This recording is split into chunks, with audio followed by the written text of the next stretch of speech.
Көз келип, жалбырактар саргайып, жаратылышты кооздоп турган кез. Сиздер жерге түшкөн жалбырактарды чогултуп, күйгүзүп аткан болсоңуздар керек. Эскерте кетели, экологдордун айтышынча андан чыккан түтүн ден соолукка өтө зыян. Бул адамдын баш оорусуна, алсызданышына алып келет. Ошондой эле жалбырактарды күйгүзүү менен анда кышында жашаган курт-кумурскаларды жок кыла алабыз. Ошон үчүн жалбырактарды өрттөбөй, чогултуп үйдөн алыс жерге таштап, же болбосо жер астына көмүп койгонуңуз оң. Муну менен сиз өзүңүздүн ден соолугуңузга жана жаратылышка кам көрөсүз. Бирок көпчүлүк аймактарда күзгү жалбырактарды кар басып калды. Бул тууралуу эми кененирээк сиздерди эртеңки күнгө карата аба ырайы менен мен Гүлүм Эркинбек кызы тааныштырамын. Саламатсыздарбы? Азия өлкөлөрүндө жаандуу күндөр уланууда. Бул жаан көпчүлүк аймактарда карга айланып, күн сууп турган кези. Эгерде кошуна өлкөлөргө сапар алган болсоңуздар, жылуу кийимиңиздерди алып алууну кеңеш кылам. Мисалы, Кытайдагы кыргыздар жайгашкан Ак Суу шаарында жаан дали токтой элек. Бул жаан дагы көпкө созулушу күтүлөт.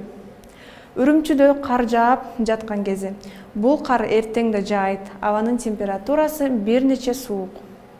Кытайга чектеш өлкөлөрдүн бири Казакстанда синоптиктердин билдиришинче, кыш ноябрь айынан эле башталып, апрель айына чейин созулат.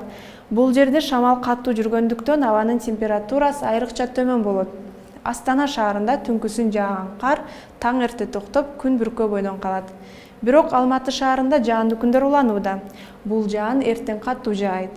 Эмне үчүн бул жерде кар жаай элек? Себеби шаарда абанын температурасы жогору.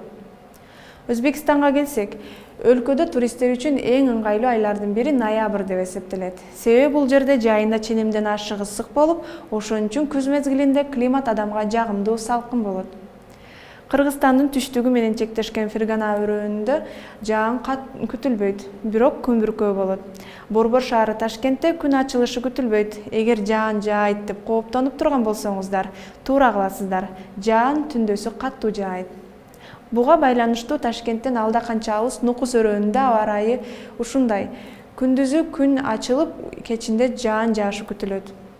Нукустан анча алыс эмес Түркмөнстандын Дашогуз өрөөнүндө бүгүнкүгө караганда аба ырайы жылуу, бирок жааган жаан көпкө созулушу күтүлөт. Буга салыштырмалуу Ашхабад шаарында күн чайыттай ачылат. Абанын температурасы Дашогузга караганда бир аз жогору. Тажикстанга келсек, өлкөдө суук декабрь айында түшөт. Тоолуу аймактарда августтун орто ченемдеринде эле башталат.